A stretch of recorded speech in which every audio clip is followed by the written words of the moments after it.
Hello and welcome guys to my gun facts video. Hopefully we'll be going over some gun facts here, talking about just some facts and general misconceptions about guns. Now, I'm not going to cover everything, but I'm going to cover as much as I can and some just stuff that was bothering me lately. And just so you guys know before we get started, I do lean towards the libertarian side or conservative to the right. So just so you know, there is some bias in my wording, right? So I'm not going to claim that I'm a you know, non-biased. I am biased towards the right. So, just so you guys know. Okay, so let's get started, shall we? One of the big problems in the gun debate today is that a lot of people don't understand the vocabulary. They don't understand the meanings of the words. For instance, assault rifle, lots of people don't understand what that means. Lots of people don't understand what fully automatic means, or semi-automatic, or bolt action, or bump stock, stuff like that. So I like to clear some of that up first. So let's try to figure out what the word assault rifle means. Okay, so this is dictionary.com. So let's see. So an assault rifle is a military rifle capable of both automatic and semi-automatic fire, utilizing an intermediate powered cartridge. Okay, so let's break this down. So a military rifle. Okay, well, military rifle capable of automatic and semi-automatic fire, utilizing an intermediate power cartridge. Okay, let's compare some guns to this definition. Okay, let's take the fabled AR-15, the big black scary gun that all the liberals don't like. So, is an AR-15 a assault rifle? Well, let's check. Okay, so is an AR-15 a military rifle? Well, not really. The AR-15 is not used in the military, in no military that I know of, and especially not in the U.S. military. Okay, so it's not a military rifle, the AR-15. Let's see, is the AR-15 capable of both automatic and semi-automatic fire? Well, no, it's not actually. The AR-15 can only do semi-automatic fire. Only semi-automatic fire. So the AR-15 is not capable of both, so it doesn't fit there. And does the AR-15 use an intermediate power cartridge? Well, I mean, that's a little technical. You could argue it both ways, really. You could argue that the AR-15 shoots more on the smaller range of bullets, and you could argue that it's not an intermediate power cartridge, because the AR-15 generally uses a 223 round, which is actually pretty small. It's a step up from the 22, and then if you don't know what the 22 is, the 22 cartridge 22 cartridge is a bullet that is mostly used by children, or if you're just trying to have some fun, or if you're just target practicing. It's cheap ammo. You can use it for hunting rodents even. So it's it's a very small bullet, and it doesn't do too much damage, but it can do some damage. But the 223 is a step up. So is it intermediate? It's kind of on the lower scale of cartridges, but you could argue both ways, so that's kind of a technicality right there. Okay, so now let's look at the other definition. Now, this other definition is kind of strange, though, because this definition is almost the opposite of this definition right here. So this guy, is almost the opposite of the first one. So let's read it. A non-military weapon modeled on the military assault rifle, usually modified to allow only semi-automatic fire. Oh, well, okay. Let's take the AR-15 again. The big black scary gun that nobody likes and everyone blames for mass shootings and high murder rates in the United States. So that gun, the AR-15. Okay, so the AR-15. So here's the problem with this definition, is that it's like the complete opposite. And that's why I think you have lots of people confused about assault rifles and what that word means.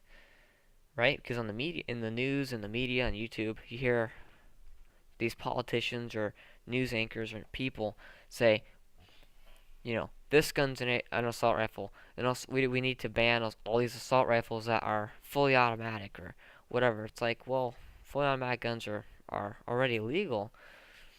And the problem with saying we want to ban assault rifles is so many guns can fall under these definitions that it's like you'll be banning a lot of guns, a lot of hunting rifles as well. Okay, so a non-military weapon modeled on the military assault rifle. Well, a non-military weapon. Okay, that non-military weapon that almost totally contradicts the military rifle. Okay, modeled on the military assault rifle. Okay, usually modified to allow only semi-automatic fire. See, that totally contradicts what it says up here. Capable of both automatic and semi-automatic fire.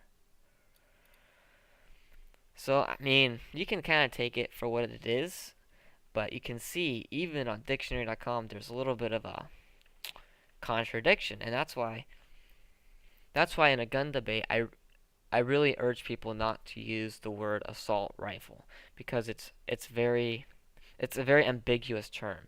It's not very descriptive. It doesn't work very well, and usually the people you're talking to do not understand what the word assault rifle means. They don't have any idea the definition. They don't know what it means.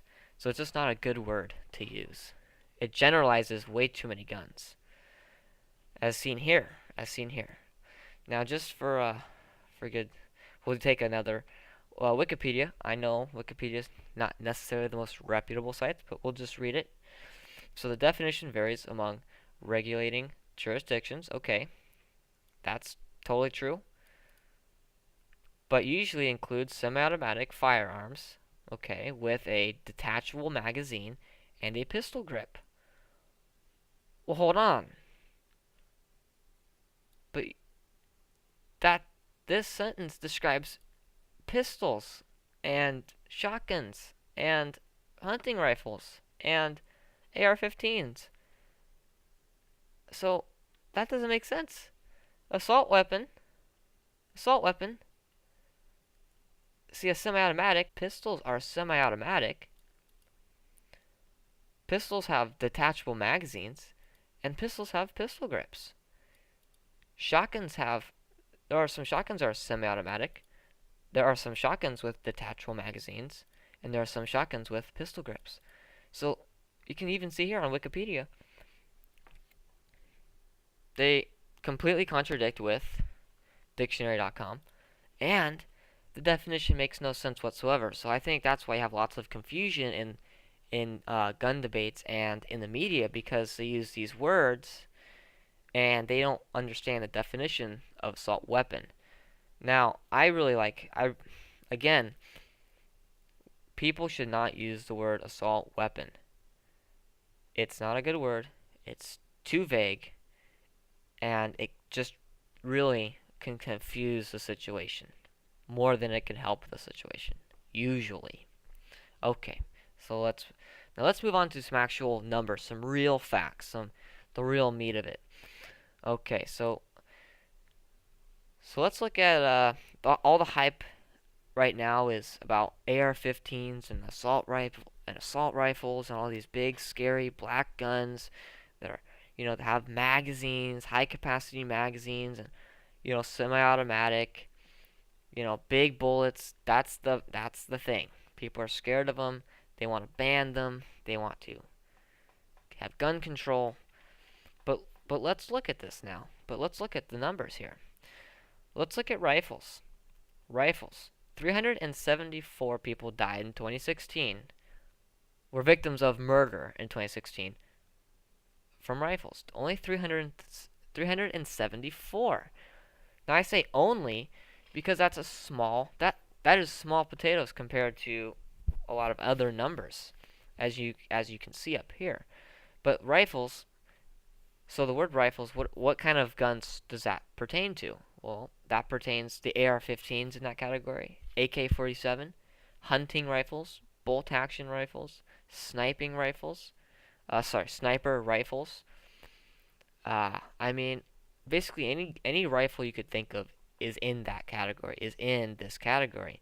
So all rifles combined, including AR-15s, have only killed 374 people. That is it. That is it.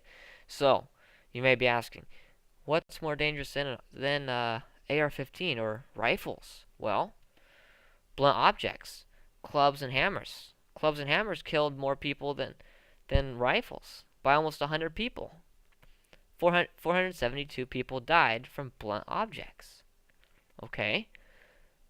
So, personal weapons, hands, feet, and fists. 656. That is a lot more than rifles. So, basically, personal hands, fists, and feet are much more dangerous than that big scary AR-15 that all the protesters are crying about. Let's look at knives and cutting instruments. 1,600, 1,604 people died from knives and cutting instruments in 2016. Heck of a lot more than rifles. Yet, where are the people crying? Where are the people protesting knives or cutting instruments? You don't see it. How about handguns? I mean, I'm very pro gun, I can tell you.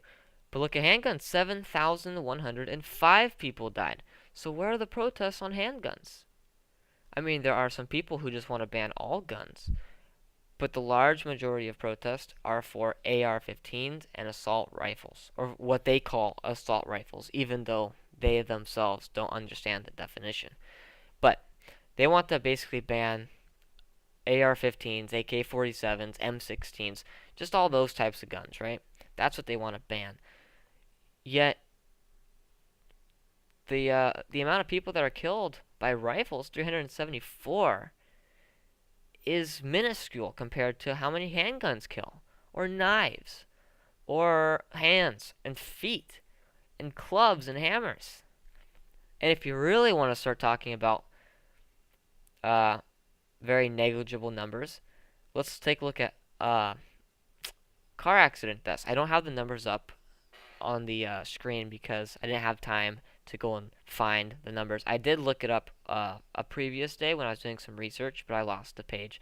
But it comes about in 2016, about 40,000 people died in motor vehicle collisions, right? So by cars, 40,000 people died in 2016. 40,000 compared to 374.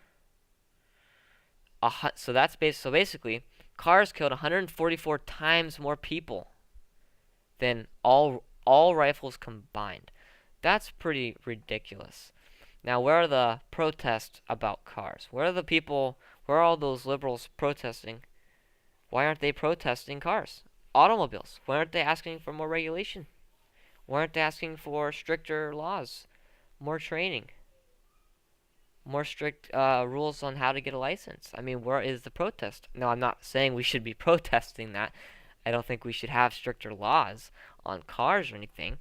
But I'm saying, where is the outcry? And I think the answer lies that the media just doesn't cover it. I mean, the media is more. See, the media has an agenda, and their agenda is to make guns bad, and that's what they're doing. Right? I mean, obviously, it's a small amount. If the media was really concerned with saving people's lives, or if the protesters or liberal leaders were really interested in saving lives, you'd think they'd be talking about knives or handguns or cars, really, even cars. Why aren't they? Where's the protest for those? Why aren't people protesting General Motors? Why would you protest Remington, a gun manufacturer, when their guns kill? I mean, what? 1,000 people compared to 40,000 people? Why aren't people protesting GM or Lexus or Toyota or BMW? It's just ridiculous. It's because people are ill-informed and listen to what they're told. That's why. So let's move on to our next slide. This is reported violent crime rate in the United States, 1990 to 2016. So if you see the graph, we can actually see that the U.S. violent crime rate has been going down quite substantially for a while now. for quite a while now, actually. And actually, as this goes down, the amount of gun ownership and the amount of guns in the public purview has gone up drastically. So violent crime has dropped, yet gun ownership has gone up. So that's an interesting correlation. Now you may say, but Australia, but people bring up Australia, right?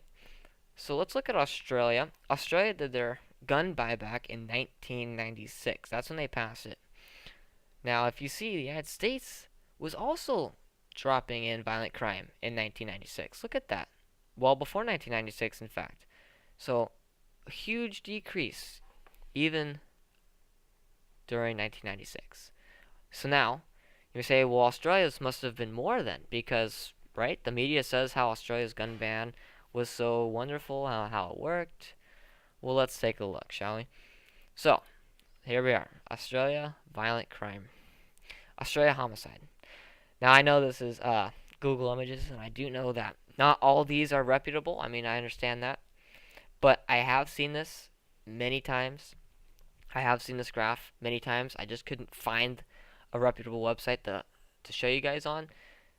Because, again, I was researching a lot of this later, a little bit ago, and I just didn't have time to find it. So I just looked it up on here, and I found it on Google Images. So I assure you it is reputable. So, Australia homicide rates. Let's look. So, 1996, gun buyback, right? Right here. So, it goes all the way to 2004. So, let's look. So, it goes kind of up and down, and then you actually see a decrease right before the buyback. Goes down, flattens out.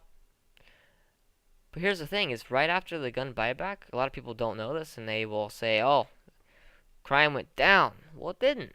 Let's look. For about 5 to 6 years, Australia's homicide rate actually went up. Their homicide rate went back up. It was going down, and then it went back up. And then after about 5 or 6 years, it started to drop off again. But if you contrast that with the United States went drastically down too, with no big backups, right? Especially not after 1996. Now, this is a homicide rate, so let's look at the U.S. homicide rate as well. So I got this off this website. So let's look. For 100,000 people, okay. So as you can see, 1996, right, it correlates with the aforementioned graph. See this one? Down, up a little bit, then down. United States, down, up a little bit, then down, with a little uptick in 2016 and 2015. But you see, the United States is crime rate and murder rate went down as well as Australia's. And you may say, wait, but I bet you that Australia's homicide rate or violent crime rate went down faster than the United States. I bet you that's what it is. Well, I read a study, and you guys can look this all up for yourselves. I really urge you guys to go and do the research yourself. Don't take my word for it. You know, go out, do your own research. But I read a study, and and it actually found out that the United States violent crime rate decreased 10% faster than Australia's crime rate from 1996 onward. So the United States' crime rate went down 10% more than Australia's, even though the United States was having a record amount of guns, while Australia was taking away the guns. Yet the United States was decreasing in violent crime percentage-wise more than Australia's, even with the gun buyback. So obviously, the gun buyback was not as successful as they say, because the United States went down more than Australia. So anything, guns being in there, maybe that helped the United States go down even more, right? So some interesting numbers. US, I mean, again, down. Murder rate goes down even as gun ownership goes up. So, very interesting numbers. And that's about all I have for you guys today. I really thank you guys for watching. I know I don't have any special cool pictures or, you know, any, nice stuff. Yep, so that's about all I got for you guys today. I really appreciate you guys watching and spending your time to watch the video. And hopefully this cleared up some myths on guns, and hopefully you guys learned something. If you guys didn't learn anything, then I'm sorry. But hopefully you guys learned something, and hopefully, I'm trying to really help people get more informed about guns and the statistics, so people can stop saying all these stupid things that they don't understand. So hopefully people can watch this video and learn a few little pieces of information. That's my goal that's my ultimate goal right there, is to just help people learn about politics and learn the facts. Learn the facts. So if you guys liked the video, please leave a like. And if you didn't like the video, well then you gotta dislike it. And if you dislike the video though, I really urge you guys to leave a comment of why you didn't like it, so I can improve on future videos. And if you liked it, then I mean, I'd love to hear why you liked it. So just any comments would be very appreciated. Okay, well I'll see you guys hopefully next time. Hopefully I make another video. Depends on if you guys like this one, I don't know. So I'll see you guys next time. Thank you.